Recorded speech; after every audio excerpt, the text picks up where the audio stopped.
Good morning to you everyone. অনেক দিন পর একটা ভিডিও নিয়ে চলে এলাম। সকালটা তো খুব সুন্দরভাবে প্রোডাক্টিভলি শুরু করার ক্ষেত্রেও আমি এই ভিডিওটা সারাদিন শ্যুট না করতে পেরে সন্ধ্যাবেলা যখন মন্দিরে গেছিলাম তখন শ্যুট করেছি। তো এই দেখো মন্দিরে প্রসাদ নিয়ে চলে এসেছি, দেন বাড়ি চলে এলাম। আর বাড়ি আসার পথে আমরা একটা দোকানে ঢুকেছিলাম, তো ডিনার সেটগুলো তোমাদের দেখাই, খুব সুন্দর লাগছিল আমার। তারপর বাড়ি আসার পথে আমি কিছু খাবো না, সেটা তো হতেই পারে না, তো মিয়ামর চোখে পড়াই মিয়ামরে ঢুকেছিলাম কিছু কিছু খাবার টেস্ট করার। আর এইসব খাবারগুলো আমি খুবই মানে কি বলবো, প্রথম টেস্ট করছি, ঠিক আছে। তো আজকে যেহেতু আমাদের ভেজ ছিল, তো আমরা চিকেনের কোনো রকম আইটেমই নিতে পারিনি।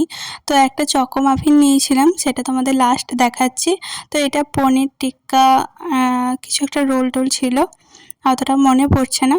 দেন স্যান্ডউইচ ছিল একটা, এই স্যান্ডউইচটা তো মানে খেয়ে আমার রিয়াকশানটা পুরো দেখার মতো ছিল। আর আমার মা তো বারবার বলছে যে চকলেটের কোনো আইটেম নে, এইসব কিছু আইটেম নিস না। তো আমি তো ট্রাই করার সঙ্গে সঙ্গে আমি যা বুঝলাম, তো মেরা তো পয়সা বরবাদ হো গেয়া জি। তো তারপর তো কিছু করার নেই, এটা আমি খেতে পারবো না, তো তাও সেকেন্ড বাইট নিলাম মায়ের ভয়ে। দেন এইটা ট্রাই করলাম, এটা পনির ভর্তি করে দেওয়া ছিল, আর এটা খেতেও আমার খুব ভালো লেগেছিলো। তো মায়ের রিয়াকশানটা তো দেখার মতো ছিল। তারপর আমি তোমাদের সাথে শেয়ার করব এই মাফিনটাও আমি ফার্স্ট টাইম ট্রাই করছি। অনেক রকমের কিছু ট্রাই করেছি, এই মাফিনটা তো ফার্স্ট টাইম ট্রাই করছি আমি। তো মাফিনটা খেয়ে যা বুঝলাম, সিরিয়াসলি মাফিন আরেকটা নিলে হয়তো স্যান্ডউইচের জায়গায় কাজে লাগতো। তো মাফিনটা আমি খাচ্ছিলাম, মাফিনটার ভাগ আমি কাউকে দিইনি, মাকে জাস্ট একটু ট্রাই করতে দিয়েছিলাম।